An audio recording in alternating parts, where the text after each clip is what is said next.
বাংলা টেলিপাড়ায় একের পর এক দুঃসংবাদ। একাধিক সূত্র থেকে শোনা যাচ্ছে আত্মহত্যা করবার চেষ্টা করেছেন বাংলা সঙ্গীতের জনপ্রিয় গায়িকা এবং কন্টেন্ট ক্রিয়েটর দেবলীনা নন্দী। তার প্রতিটি গানের শোয়ে উপচে পড়ে ভিড়। পাশাপাশি ব্যক্তিগত জীবনের নানান খুঁটিনাটি সামাজিক মাধ্যমে শেয়ার করেন এই উঠতি গায়িকা। কাজের সূত্রেই আলাপ হয়েছিল তার স্বামী প্রবাহ নন্দীর সাথে। 2024-এ তাদের বিয়ে হয়েছিল।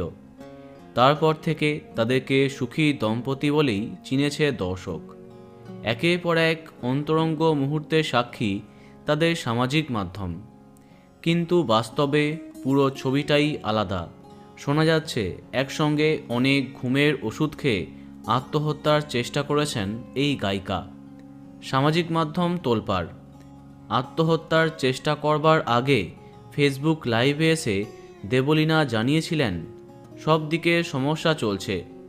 প্রথমে কর্মজীবন নিয়ে বলার পরে তিনি জানান বিয়ের পর থেকেই তার মাকে নিয়ে সমস্যা আরম্ভ হয়েছে।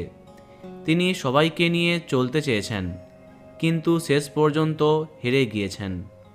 সংসার করতে গিয়ে তাকে বারংবার একটি কথাই শুনতে হয়েছে, বাপের বাড়ির মানুষদেরকে ছেড়ে দিতে হবে। এমনই আভাস দিয়েছিলেন গায়িকা। লাইভে একাধিকবার দেবলীনা জানান, আমি অনেক চেষ্টা করেছিলাম কিন্তু আর পারলাম না। পরদিন হসপিটালে দেখা যায় গায়িকাকে। বন্ধু সায়ক এমন কিছু ছবি পোস্ট করে জানিয়েছেন দেবলীনা এখন কিছুটা ভালো আছেন। পাশাপাশি সাংসারিক জীবনে সমস্যার জন্যই যে এমন চরম সিদ্ধান্ত নিয়েছেন গায়িকা তেমনই ইঙ্গিত দিয়েছেন। আমাদের প্রার্থনা আপনি দ্রুত সুস্থ হয়ে উঠুন। বন্ধুরা, ভিডিওটি এইটুকুই।